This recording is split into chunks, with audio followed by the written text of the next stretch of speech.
All right, so now we are ready to go. And today I am going to talk with you about something that I find deeply troubling. And this really began to come into focus for me last Thursday when a couple different courts. I'm not sure how many of us noticed that the two courts almost simultaneously struck down the authority of the Trump administration to impose many, not all, but many of the tariffs that it had imposed, especially the so-called reciprocal tariffs that were announced on I'm sorry, April 2nd, and have been many of them adjusted multiple times in the intervening couple months.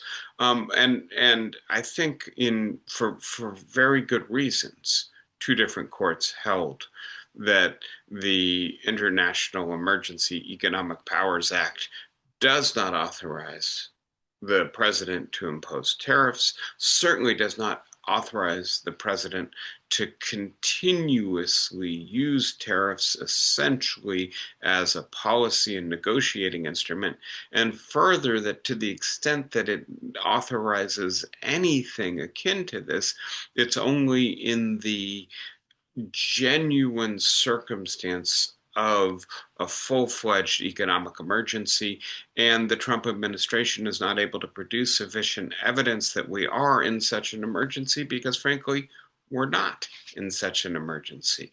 And the one way in which that would be untrue would be if you think that really the last 50 years are just a sustained emergency. But then that raises the question, right? What is the function of the legislation granting the president emergency powers if you're just going to say we're always in an emergency?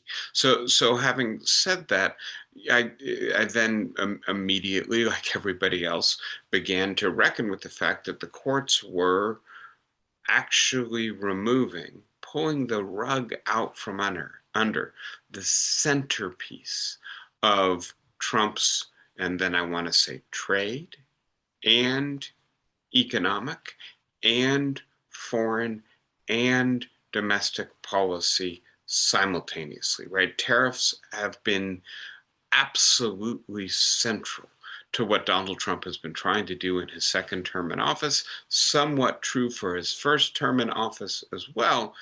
And what we know about Donald Trump is that he does not accept defeat readily, and that he very often attempts to overturn defeat, right? The events of January 6th are clear evidence of this if we need evidence.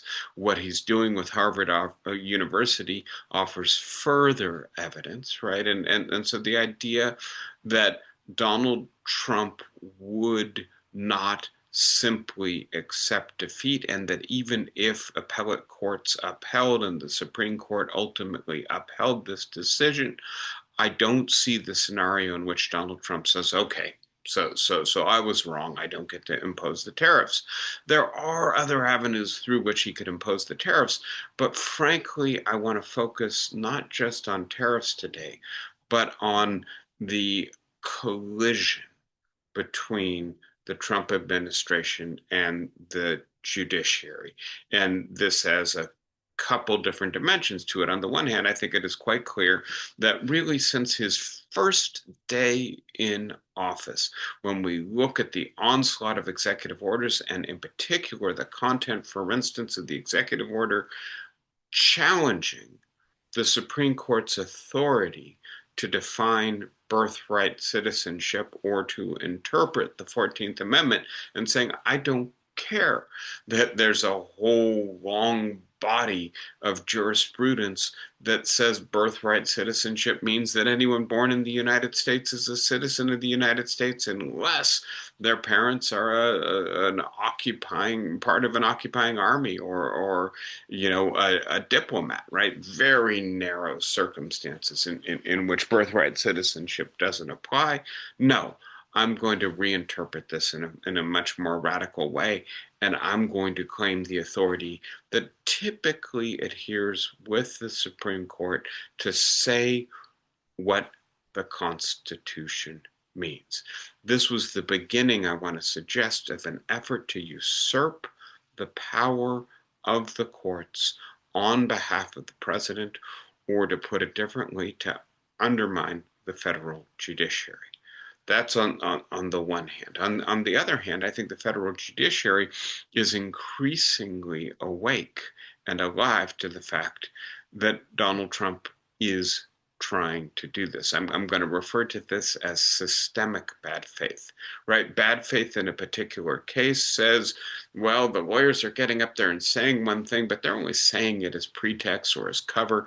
It doesn't mean that they really want to obey the law, really want to follow the Constitution in this case. But systemic bad faith refers to the idea that the president and his administration don't want to be restrained by law, including the highest order law of our country. They want to be the source of all action in our government and to be unconstrained by the rule of law.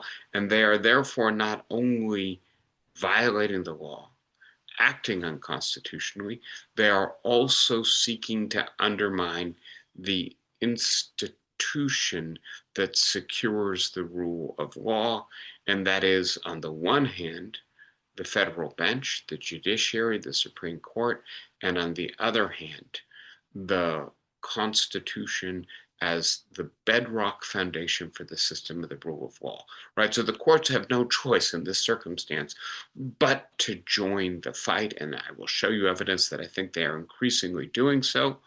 And then add to that, right, that Congress, which in other circumstances might look at a president trying to disregard the law and saying he's not only trying to usurp the judicial power to interpret the Constitution and enforce the law, he's usurping our power. He's not allowing the Congress to dictate the laws that the president executes.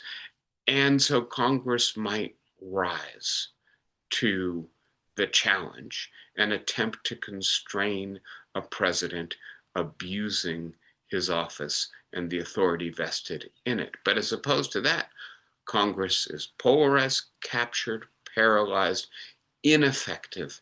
And frankly, I think partisanship has come to trump or overrule what I'll call constitutional patriotism. The oath of office, the commitment to the Constitution, is less important in 2025 than the commitment to the man. Now, I've said all of that dispassionately, and I've provided an overview of the central points I hope to make with you today. I don't normally do this, but because the agenda is crowded and ambitious today, I thought it would be worthwhile to have a preliminary overview of what I'm going to try to cover with you. But I say all of this as if it's another class, another opportunity for us to discuss what's happening in American politics. But I want to be as clear as possible.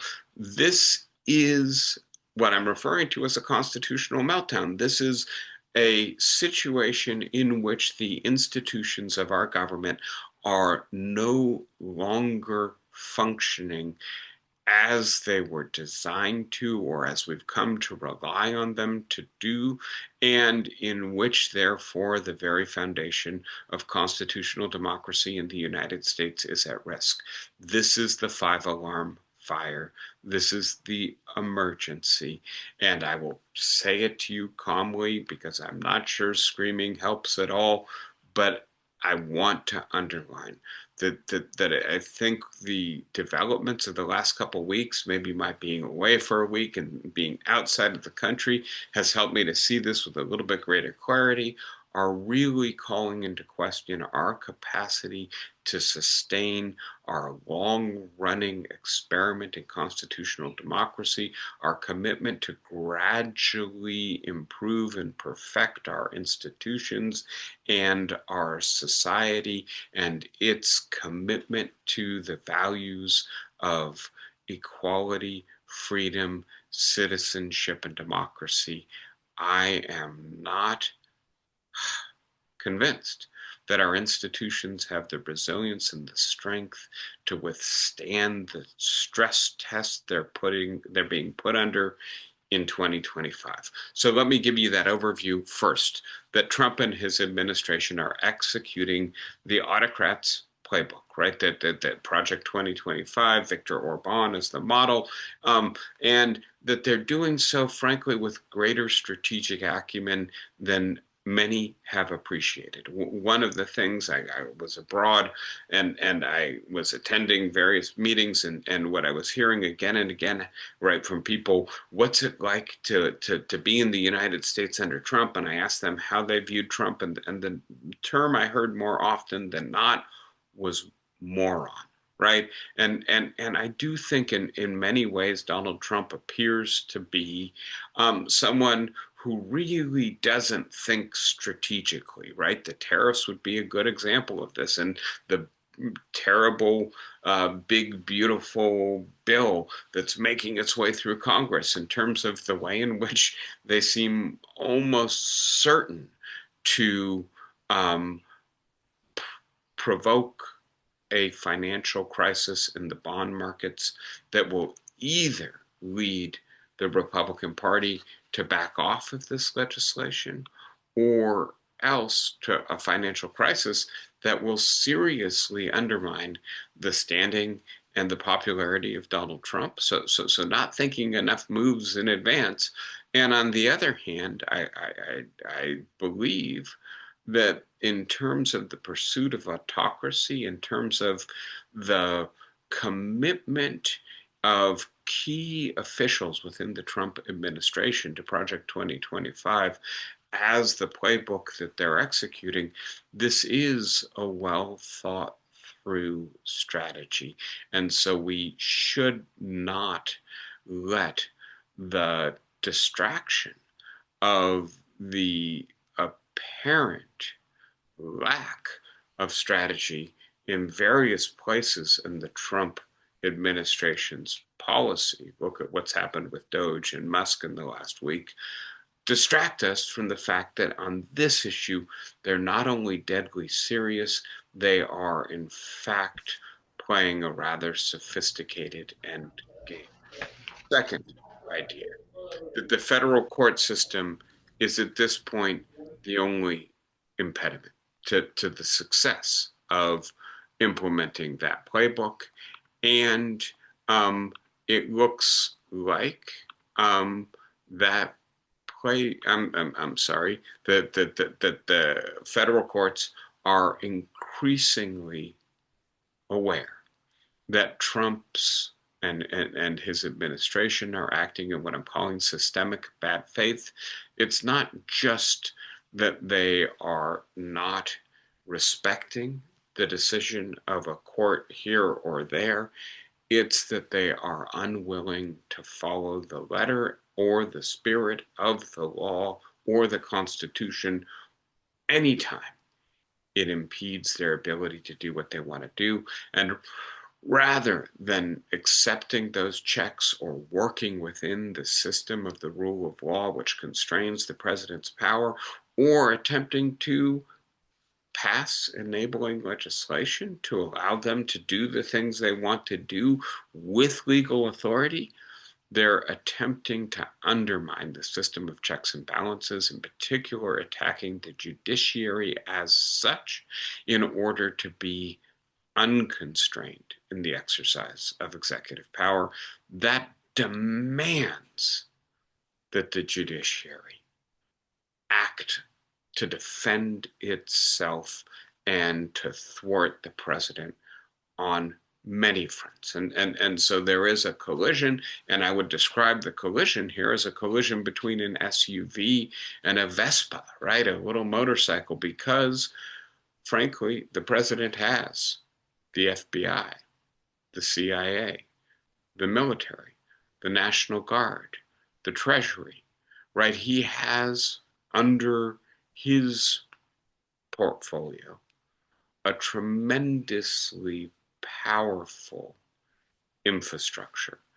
And the judiciary has only really its legitimacy, its standing. It does not have the power to implement its own decisions. The Constitution relies on the other branches cooperating with the judiciary.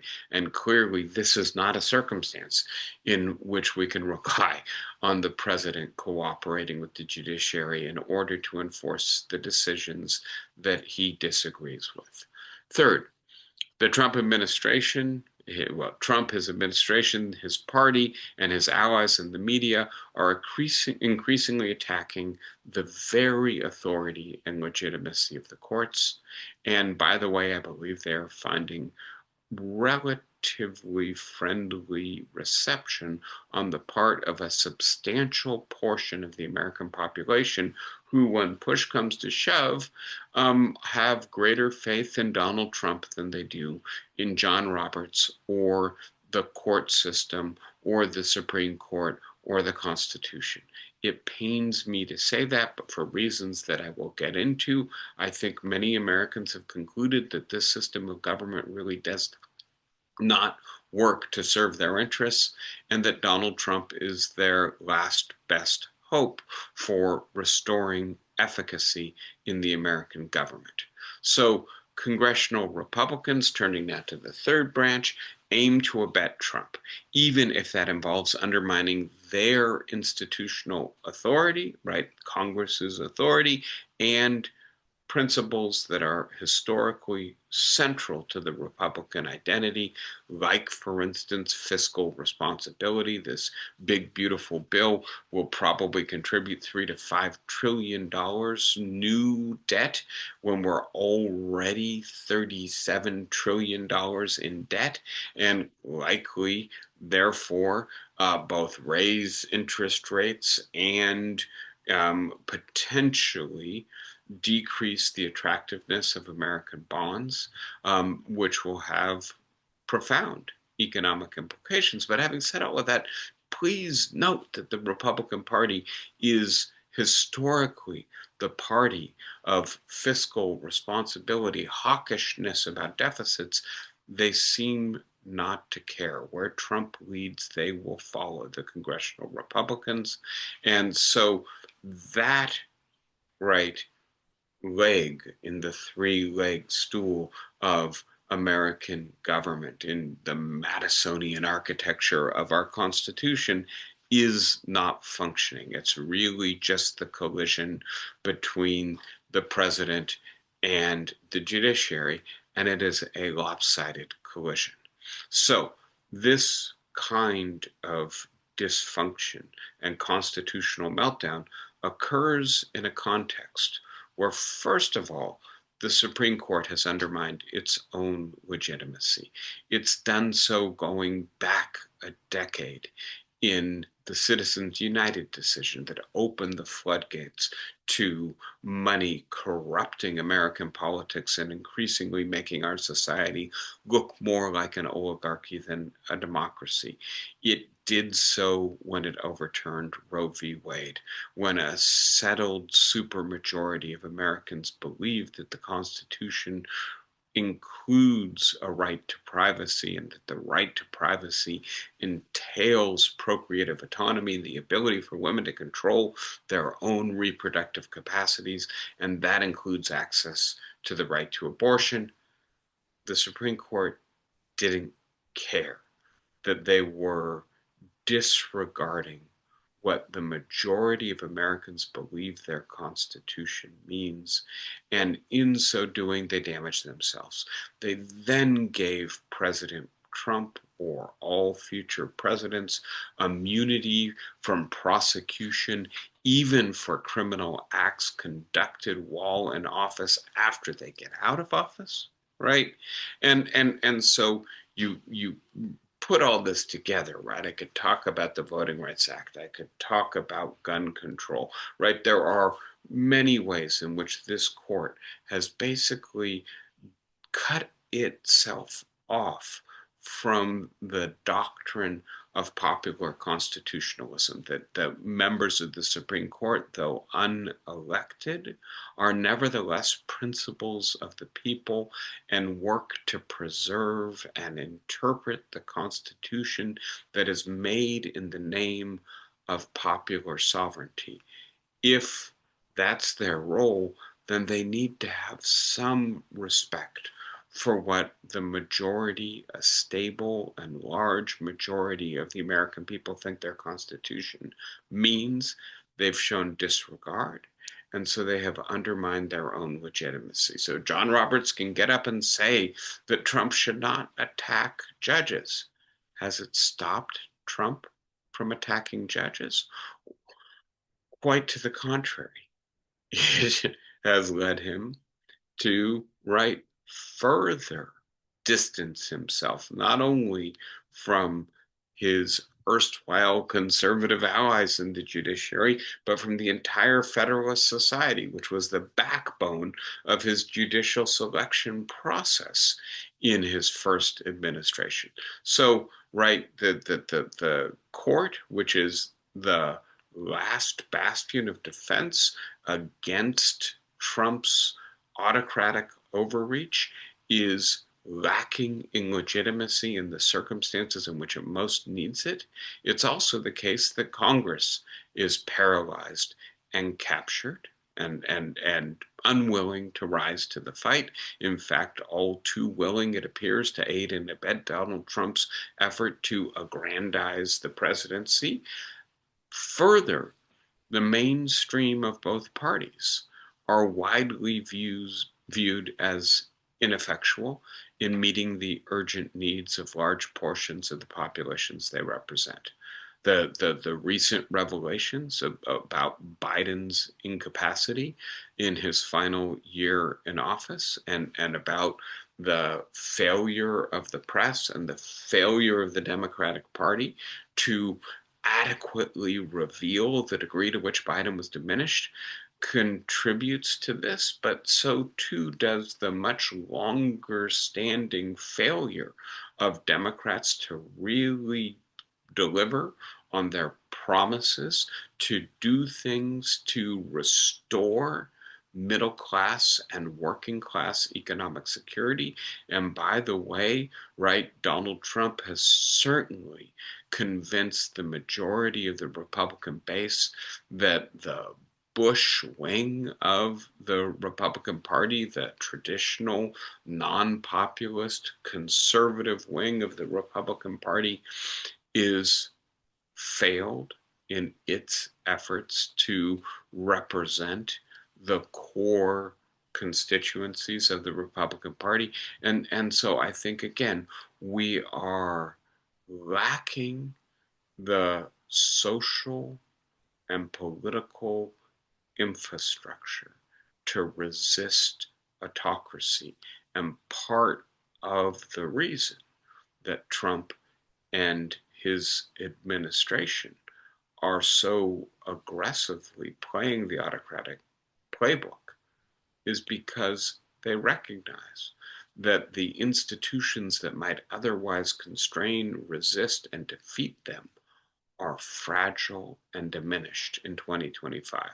So in this context, Trump manages to appear uniquely responsive and effective to the people who are so disaffected with American government. And please note, it's a large share of the American people who basically say, at least he is hearing our pleas. At least he feels our pain. At least he understands our anguish and anger. And by the way, something is better than nothing. We may not like everything about this man, but he seems to be acting on our behalf in a way that, frankly, neither of the parties and none of the other institutions of the federal government have shown a capacity to do. So this combination of circumstances, right?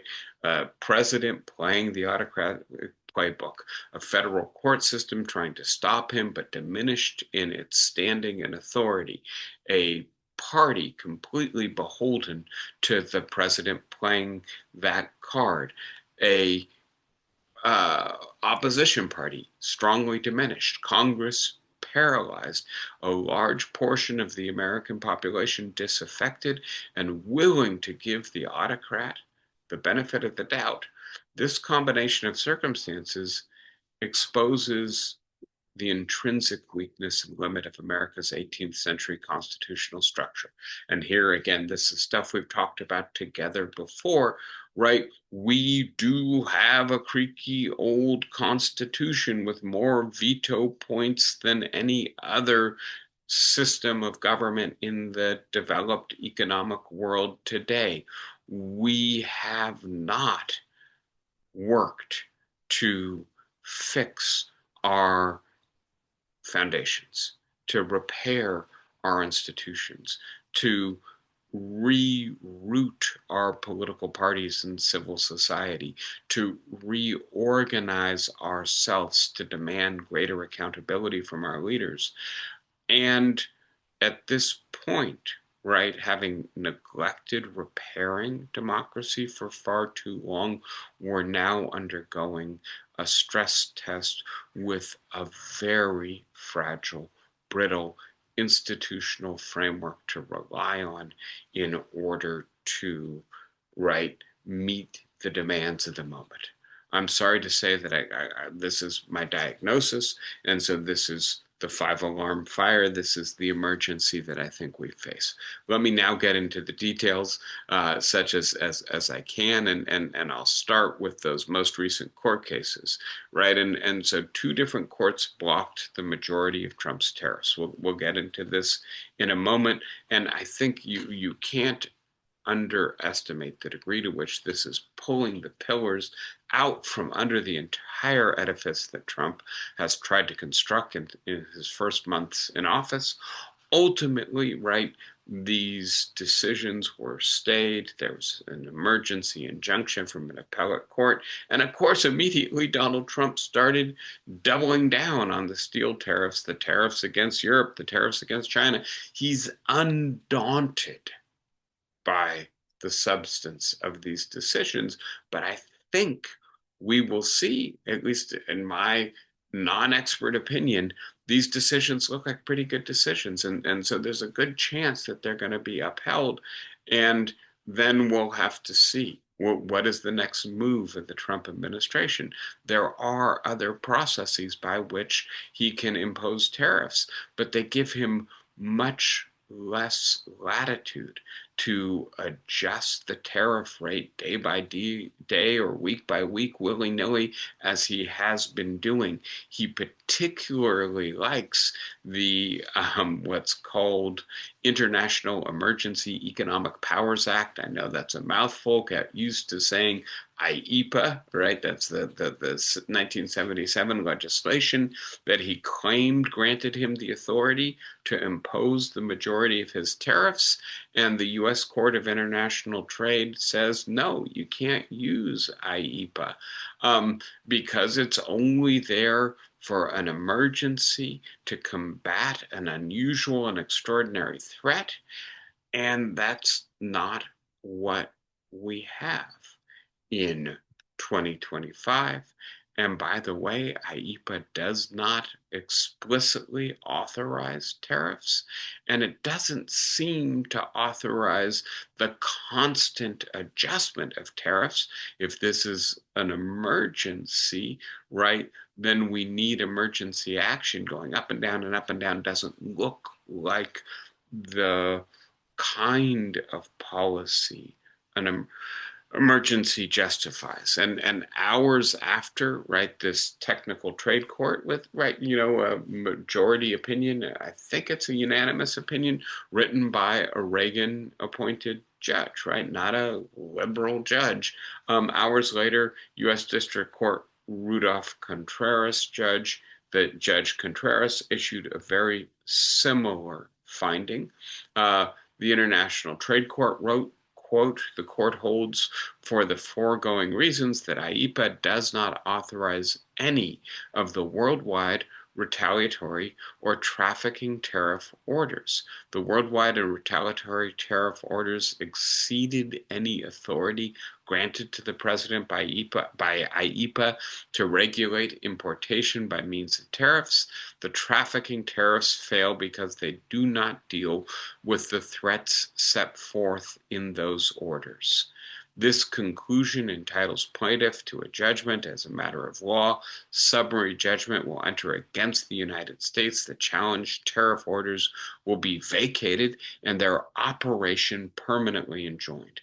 And to be as clear as possible, this reasoning here presents a genuine dilemma for the president, because the finding of the court is that IEEPA does not authorize this kind of use of tariffs. The Constitution, remember, assigns in Article 1 the power to levy taxes and tariffs to Congress. Congress, under the Delegation Act, can give some of that power to the president, but it cannot wholly renounce its power. And so if IEEPA actually authorizes the president to do what he's doing, then IEEPA is probably unconstitutional under the Delegation Act, right? The International Trade Court chose to construe IEEPA narrowly as not authorizing what Trump is doing so as to uphold IEEPA, but invalidate what Trump is doing. But the alternative is to simply rule IEEPA unconstitutional. Contreras held this case is about whether IEEPA enables the president to unilaterally impose, revoke, pause, reinstate, and adjust tariffs to reorder the global economy, right? The court agrees with the plaintiff it does not. And again, this gets at the problem with the administration's approach to using IEEPA authority, and with, frankly, the wanton disregard for the limits of the law, the nature of the law, the nature of authority it delegates to the president. This is pretext. This is cover. This is a fig leaf. There's a law that says the president can use economic powers in an unusual and extraordinary threat situation. We're going to call it an unusual and extraordinary threat situation, and then we're going to do all of this. So the Trump administration has appealed these findings and has decried judicial overreach, of course, and they have received temporary injunctive relief. But I think that this is just the opening salvos in a battle that is not merely about tariffs and IEEPA, but is ultimately about whether or not the president can be constrained by the law and the courts. And so to just focus for a moment on which of the tariffs would be invalidated, as you can see, it's the majority of the tariffs. The tariffs on China, Mexico, Canada, all other countries as well. Some tariffs were actually invoked or imposed using or invoking a separate legislative authority. Section 232 of the 1966, I think I've got it up here, 1962 Trade Expansion Act, sorry. And right, this requires a much more protracted process of investigation by the Secretary of Commerce, a report, presidential deliberation, and reporting to Congress. It does not seem to allow for the flexibility that Donald Trump wants to unilaterally impose, adjust, and reimpose tariffs. And so there's a reason he and his administration are using IEPA, but it doesn't appear that they're going to continue to be allowed to. Now, I'll note, right, that I'm not an expert in this field, and the courts usually give wide latitude to presidents to exercise judgment about when we're in an emergency. The problem is, right, if the president is declaring an economic emergency, one way to see whether or not we're in a genuine economic emergency is to look at the so-called misery index. This is just one way of figuring out how much economic stress average Americans are experiencing, and that combines unemployment with inflation. You may remember Ronald Reagan actually is the first person to really use this index to criticize Jimmy Carter in 1980. And as you can see, this index is actually below, and in many ways considerably below, where it has been for most of the last 50 years. This does not feel like an emergency. And then you look at what was done with the tariffs, right? And this is now the May 23rd tariff rate. It's been adjusted up and down, but it is higher than it's been at any point since the early 20th century, since over a decade ago. And so again, the question is, what is the emergency that justifies the extremity of the tariffs? And so all of this to say, the reasoning here is important, but the I think more fundamental issue is that this just brings to a head the ongoing, escalating conflict between the judiciary and the president. Other aspects of this, right, have to do with the Supreme Court ordering Donald Trump to, on the one hand, return certain people who have been deported under the Alien Enemies Act, and on the other hand, to stop using the authority of that act to engage in summary deportations without due process.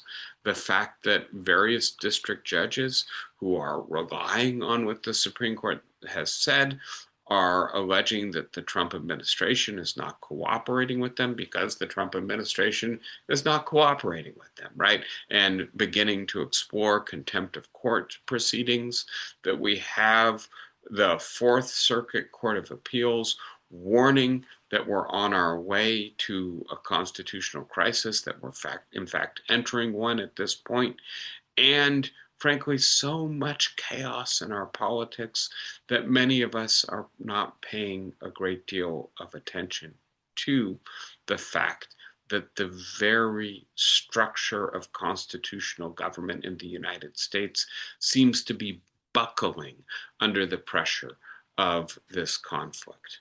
To pull back a little bit, I'll just give more of an overview of the nature of the conflict between the judiciary and the president. 250 suits have been brought against Trump and his administration, and 181 have been lost, either through temporary emergency injunctions or actual holdings by courts. And the pattern here is, on the one hand, one of growing defeat for the Trump administration. They lost 53% of the cases in February, nearly 75 in March and April, and now over 95% of their cases are being lost. This is a stunning rebuke to an administration by the court system. And just to be as clear as possible about the nonpartisan basis of this, while 80% of the defeats are in front of Democratic judges, 72% of the time Republican appointed judges hear these cases. they're also finding against the administration. So that doesn't seem to be a particularly significant difference. And this gets to, I think, the fact that this is an institutional more than partisan conflict. And when we look at where the losses are coming from, right, whether it's Harvard getting its visas for its students, or it's the law firms getting access to the classified document in the federal buildings, or the Department of Education being allowed to continue to operate, and other agency closures being stayed, firings being stopped, right? There is, right, just broad base defeat of Trump's legal arguments in the courts. And I think what this reflects is just growing judicial skepticism again, that the Trump administration is making a good faith effort to interpret the law, to act within its limits, just has a different interpretation than previous administrations or previous courts have upheld. As opposed to that, I think judges across the board increasingly look at the Trump legal team, the lawyers, the Department of Justice, the Solicitor General, the other lawyers representing the Trump administration, with growing skepticism. You do not respect the law. You do not respect the Constitution. Therefore, the collision is clear. And by the way, we know that Trump operates in a theater of power. Remember, he is a reality TV star. One of the things that transpired between the time we last spoke and today is that Trump invited the president of South Africa into the White House and then berated him with disinformation, right? And again, the idea that he has to appear powerful. Obviously, there's a racial subtext in that particular encounter, but defeat provokes severe retaliation, and that is what we're seeing from the Trump administration, right? Very quickly, I want to get to that retaliation, but I want to continue first with the overview, right? In his first term in office, Trump received more injunctions, right, than Biden, Obama, or Bush by an order of magnitude, right? In March, right, a couple months ago, these documents, if I could get them updated, would show even more, right, lawsuits challenging Trump. And you can see they're across the board in everything he's trying to do. And this is back when it was only 75 or 50%. Now it's up to 96%, right? But he's being blocked, denied, partially blocked. And so just a large range of defeats across practically every priority that the Trump administration is trying to implement. And then here's the way they're responding. Donald Trump on social media on Memorial Day refers to U.S. hating judges who suffer from an ideology that is sick. Caroline Leavitt, the White House press secretary, on the day in which the anti-tariff decisions came down, having earlier referred to judges as radical and ridiculous, now says, quote, "Three judges of the U.S. Court of International Trade disagreed with Trump and brazenly abused their judicial power to usurp the authority of President Trump to stop him from carrying out the mandate that the American people gave him." And I want to be as clear as possible about this, right? 51 odd percent of Americans voted for Donald Trump. More than 48% voted against him. The mandate of the American people does not reside exclusively in Donald Trump. And please note that the judiciary has been appointed by presidents of both parties. confirmed by a Senate that is diversely constituted. Some of its members have been serving for 30 or 40 or more years, and they are assigned within the Constitution and our system of government with a role. Their role is to interpret and enforce the law, to arbitrate disagreements within the law. This is not a usurpation of authority. Quite the opposite. What is happening is that President Trump and his administration are usurping the authority of the judiciary to reinterpret the law in highly strained and often implausible, therefore ultimately illegal or unconstitutional ways, and they're being held to account for it by the judiciary. But as is so often the case, Trump accuses his opponents of doing what he himself, in fact, is doing. Stephen Miller was even more extreme in the way he put this, right? He's the White House Deputy Chief of Staff. I know many of us are familiar with him from his extreme views on immigration. He says we are living under a judicial tyranny, suffering from a judicial coup. And the language is so extreme, but I believe it is deliberate, it is calculated, and it is designed to undermine the authority of the judiciary. That is why this administration has indicted a county judge in Milwaukee, why it has released all of the people who were convicted of crimes related to the January 6th invasion of Congress, including those who used violence against police officers, because the whole thing is a witch hunt, the whole thing is rigged. It's why the Department of Justice lawyers who were part of this are fired, the law firms are being attacked. A retired conservative federal judge, Michael Luttig, right, very well regarded conservative judge, very well placed within the Federalist Society and conservative circles, says, quote, this was a planned war that Trump had been planning since he lost the last election. From day one, the president, the vice president, and then eventually his entire cabinet have been attacking the courts and the judiciary because they knew to a certainty that the courts would strike down his initiatives, right? And so if you noticed the news of yesterday, Donald Trump has now turned against the Federalist Society, which means he's turning against the three justices he appointed to the Supreme Court. He is chafing under the restriction of the rule of law, the cornerstone of our system of government, and he is trying to tear down the institution that supports it, the judiciary.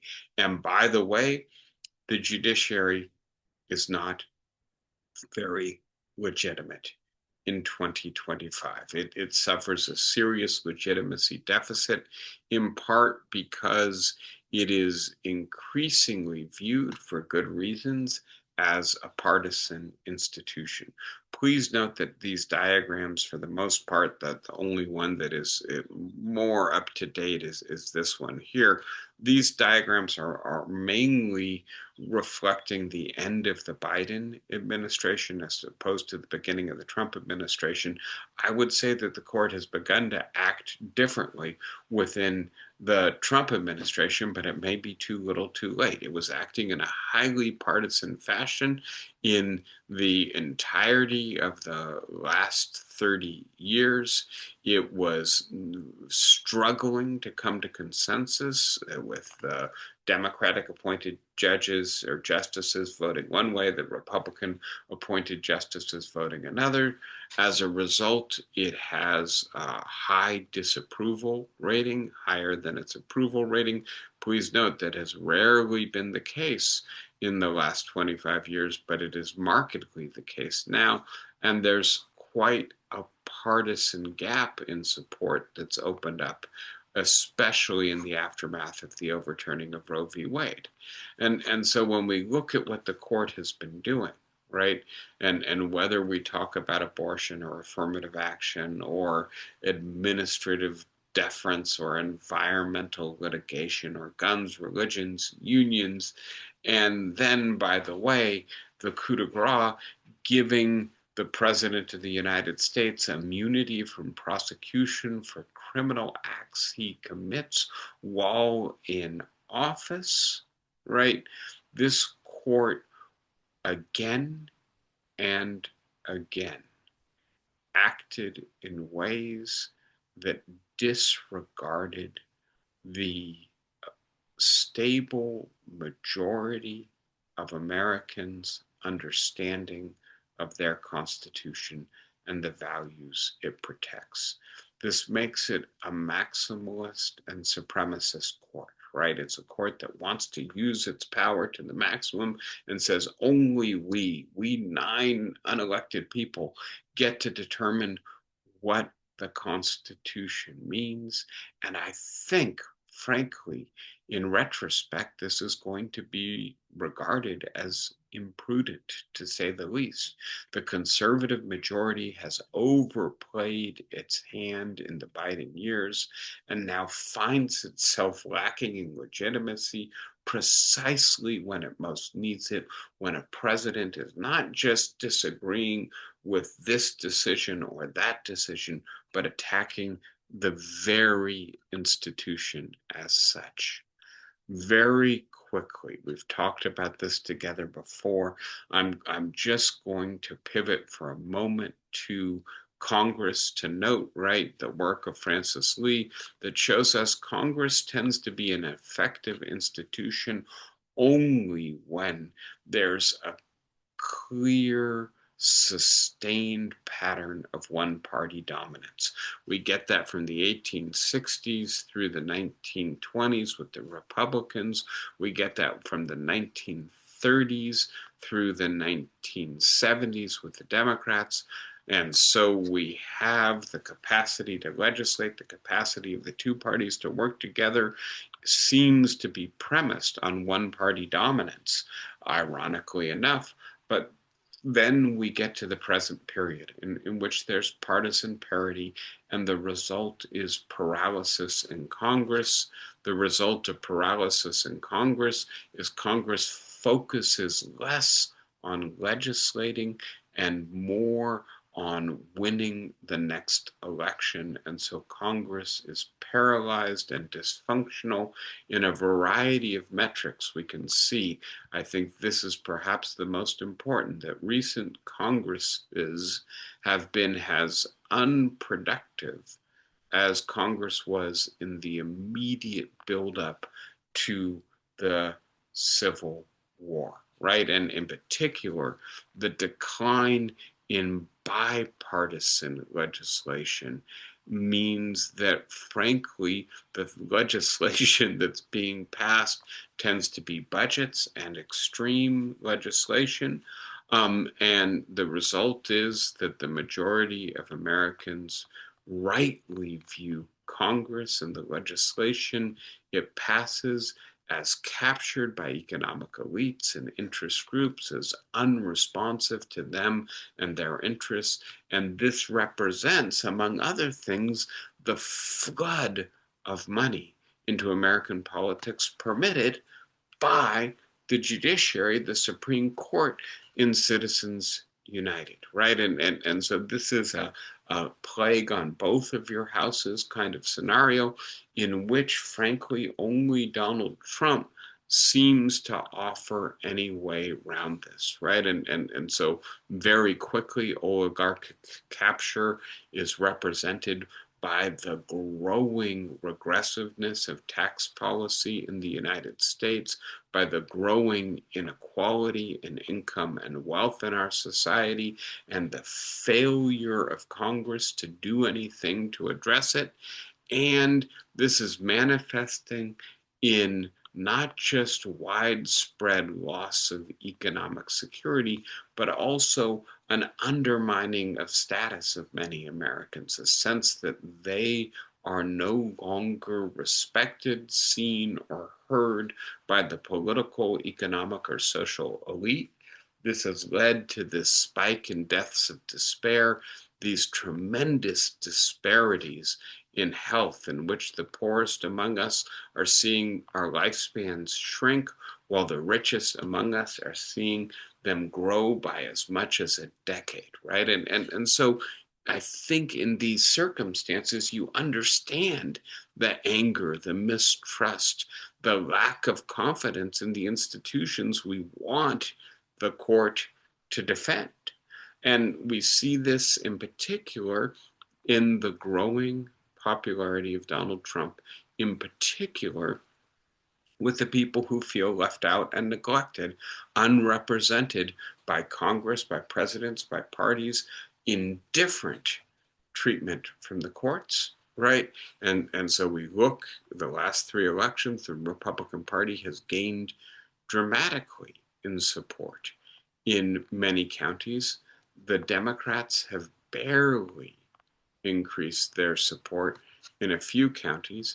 And when we break this down, what we see is that the counties in which the Democrats are doing better are primarily the most affluent and the best educated counties in the United States. And of course, those are the people who are doing best under globalization, automation, a post industrial information economy. The places where Donald Trump is revitalizing the Republican Party as a party that is able to win elections again are the poorer counties. I hope you can see, right? This is income per family, right? There's some counties, right, where the income is over 100,000, but where the Republicans have really made inroads, places where the income is 70, 60, 50,000 or less per family. Similarly, in counties where 50 or 60% of the population have a college degree, the Democrats are doing quite well. In counties where a third or less of the population have a college degree, the Democrats are losing. The Republicans are gaining ground. And please note, despite all of this, right, Donald Trump is not strongly unpopular.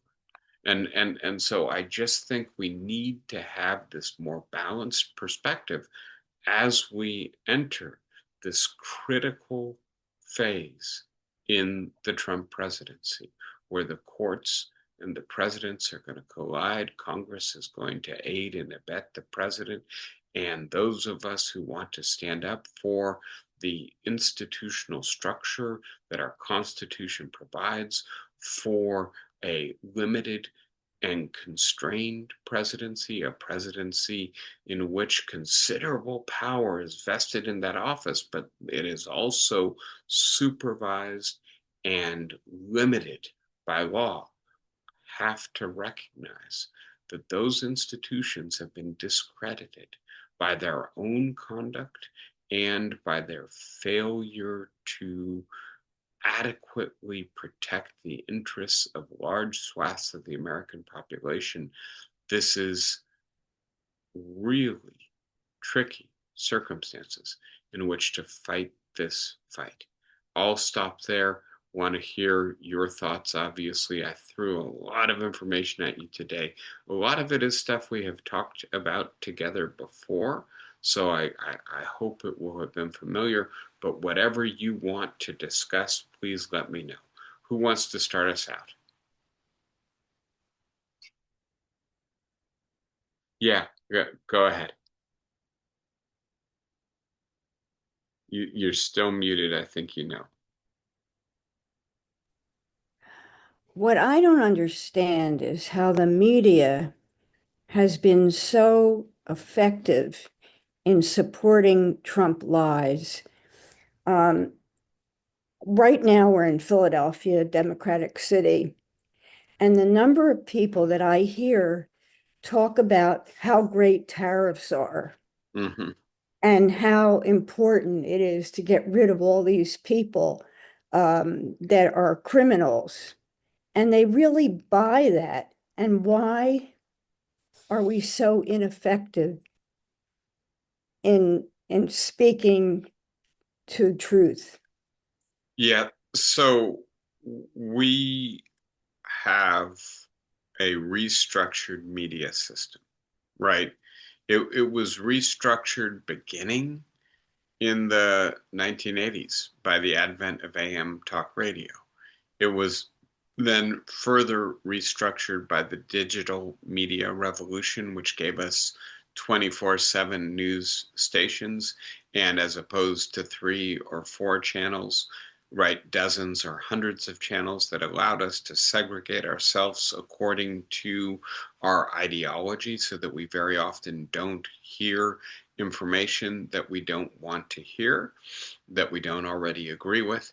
And then by the internet revolution, which very quickly gave rise to social media platforms that allow anybody to publish more or less anything, and algorithms that transmit that information not according to credibility or public relevance or the value of the information being shared, but according to, quote, virality, its capacity to spread the way a virus spreads, which tends to depend on its ability to connect with really primitive emotions: anger, outrage, fear, right?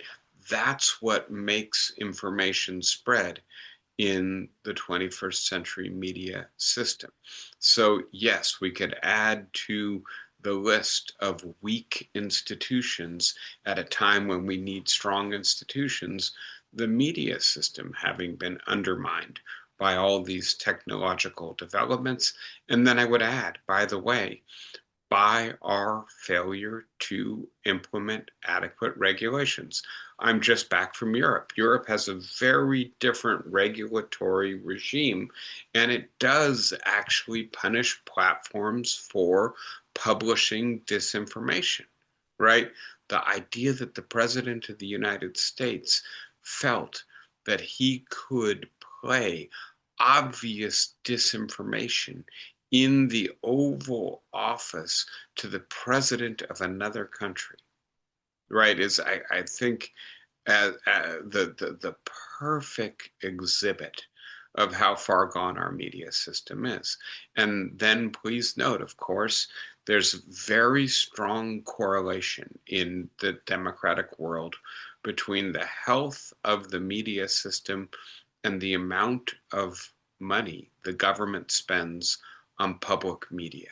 When we spend a lot of money on public media, when England or France or Germany spend a lot of money on public media, it's not just that they have a really good public media system, it's that the public media set the tone for the other media outlets. And the viewers, the listeners, the readers demand that the non-public media outlets actually meet the standards, the high standards set by the public media system. And of course, this administration is trying to undo PBS and NPR's funding system, right? And so, yes, I think, right, we were already weak, and that's part of the reason we're open to this autocratic onslaught. And now, right, Donald Trump is trying to further weaken us in this regard as well. I have to say, it's one thing to say there's some support for Trump and therefore support for tariffs. It's another thing to notice, right? As soon as the stock market starts to crash, as soon as people start to worry that there's going to be inflation or that there's going to be a recession, Donald Trump's popularity starts to take a hit, right? And so it may be that people are not connecting all the dots, but I do think that there's a sense in which the big picture may still be understood by at least a critical mass of voters. That ironically, in the 21st century, the biggest check on the abuse of power and the implementation of stupid ideas by Donald Trump and the MAGA Republican Party may be the bond markets, right? That's a kind of sad indication of how weak all of these other institutions have become. Let's see, I see Wilma and then David with their hands raised as well. Go ahead. Wilma, are you able to unmute? There you go. You were talking about how badly our institutions, our Constitution needs reform and needs fixing. But the thought of having a constitutional convention in this day and age terrifies me. It's the last thing. If these people get a chance to draft a constitution, we're doomed. We may be anyway, but that would make it worse. Yeah, I can't say I disagree, and I'm looking through my own slides to see how I express this. I think what I said is that we have neglected for far too long. And of course, the slide is all the way at the beginning. That we neglected the limits and the weaknesses of our 18th century constitutional structure for far too long. And the result is now when we need them to function and to work well, they are diminished, fragile, brittle as a result. And yes, this is the last place, the last moment you would want to engage in the work of repair when we're so polarized and when, frankly, an autocratic leader would no doubt, if we had a constitutional convention, try to undermine as opposed to strengthen the institutions we have. So not disagreeing with you, but nevertheless, that doesn't change the fact that we're stuck where we are. And so, in a sense, it does seem to me in 2025, we have to turn to civil society, right? Outside of the institutional structures, to the citizens organizing themselves. And please note, right, that the majority of us don't support Donald Trump, and that the majority of us don't like the manifest corruption, and that many of us are deeply worried about all aspects of his agenda. If it's a collision between Donald Trump and John Roberts, I'm sorry, I think Donald Trump wins that fight. If it's a collision between tens or hundreds of millions of Americans organized and mobilized, I think we win that fight. Yeah. Thank you, Wilma. David, go ahead. And by the way, I have mentioned to Jenna that there is this September 14th No Kings protest, and we're going to reschedule. I guess I should ask, why don't I email you and get your input on that? Sure. We need to do that right now. Well, I just wanted to say, as I review my own media outlets and the like, I would be hard pressed to say that I seek broad points of view and the like. I think 99% of everything I read are things that reinforce my own views, and it's because it's so easy to find those outlets that that represent the point of view on politics and all the other social issues that I value. And I grudgingly, about every 2 weeks, take a look at American Enterprise Institute to see what the traditional conservatives have to say, but that's about it. Otherwise, I completely avoid Fox News and all the social media that trumpets Trump's point of view. And so, but I don't know that the notion of balanced reporting, if it ever existed, exists at all anymore. Does it? Are there any outlets that anyone would consider balanced? So I'll start with your first comment, right? And just point out that the fact that you're seeking out and more receptive to information that mainly confirms your prior convictions makes you human right? And subject to the cognitive limitations that all human beings are subject to, right? And so the idea that we should assign this responsibility to the individual, I think, is a non-starter. There's just really robust psychological research at this point that supports the idea that everybody does this, or 99.9% of us do this. There's the rare human being who actually seeks out deliberately and entertains and really makes space in their mental universe for information they disagree with. Right. And, some of us know people like that. It's wonderful to meet them, but it's not something that isn't extraordinarily rare. It's not something we can rely on. So we need a media system that does this for us. And in the 21st century, we have exactly the opposite, a media system that segregates us into Exactly. little Yeah. nooks and crannies where the stuff that we believe is all we hear and everybody else is demonized. And frankly, it's much worse in the right-wing media ecosystem than it is in the center and the left of the media ecosystem.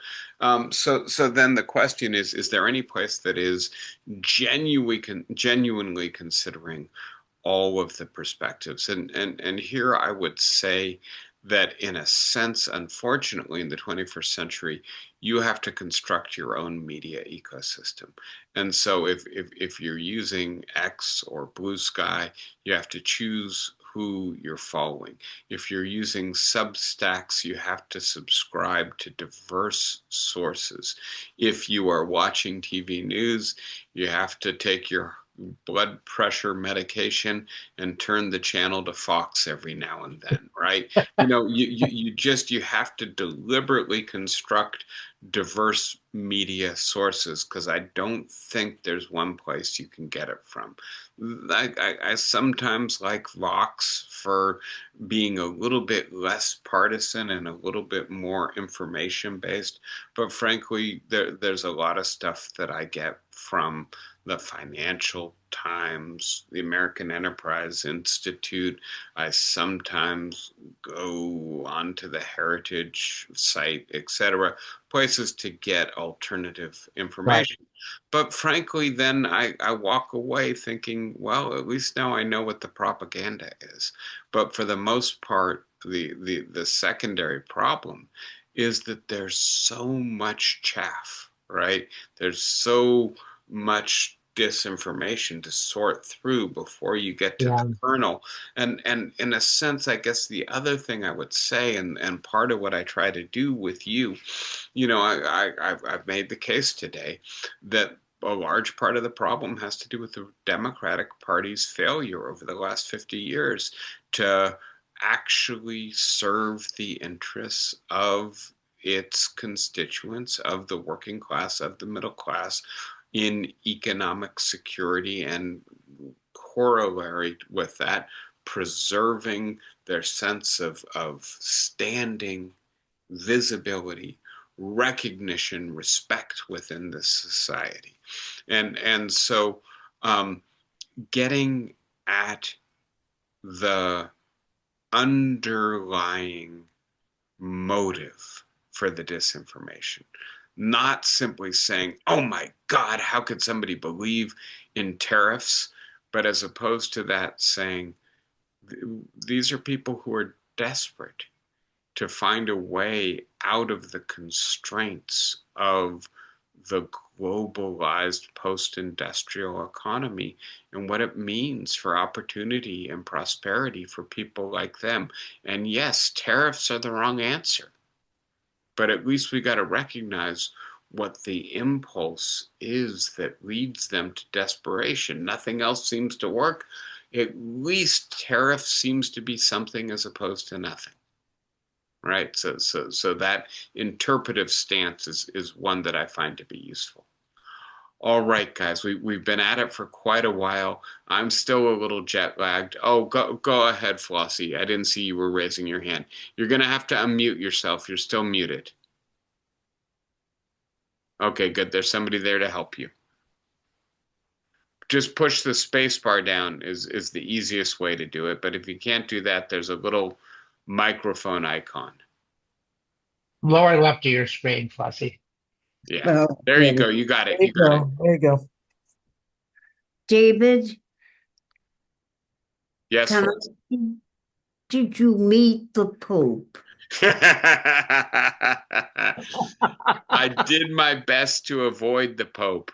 The Pope is so popular right now. 3 million people came to Rome in the week I was there. And so he spoke at the Vatican. We went to the Borghese galleries. He spoke at what they call the wedding cake, the Vincente Monument. And unfortunately, we were staying in that neighborhood and we couldn't get home. It was just choked with people. I would love to meet the Pope, but not with, 3 million people. I don't know if you know, it's a Jubilee year, and that Oh, means pilgrims are coming from all over the world. We went through the Jubilee door in the Vatican, and that was fun to be able to go through a door. I don't know how much you know about this, but it's only open 1 in 25 years for when the pilgrims come. Yeah, just so trying to we didn't actually see the Pope, but we were well aware of his presence. in other words, is the Pope a mensch? I think time will tell, but I think, the fact that he's coming to this country on June 14th, do you know this? Right, No. he's going to steal the president's thunder. I don't know. We're going to have to get confirmation, but I think the Pope is going to be in the United States when Donald Trump is trying to do his military birthday parade. That speaks to him maybe being a mensch. All Right. right, everybody. Wonderful being with you. And like I said, at some point, maybe I'll share a few pictures. It was a really nice trip and really nice to take a break from American politics. Now we're back at it again. Be well. See you next week. Take care, everybody. Thank you, guys. Bye bye. Thank you, David. Pleasure as always. Thank you, guys. Bye bye.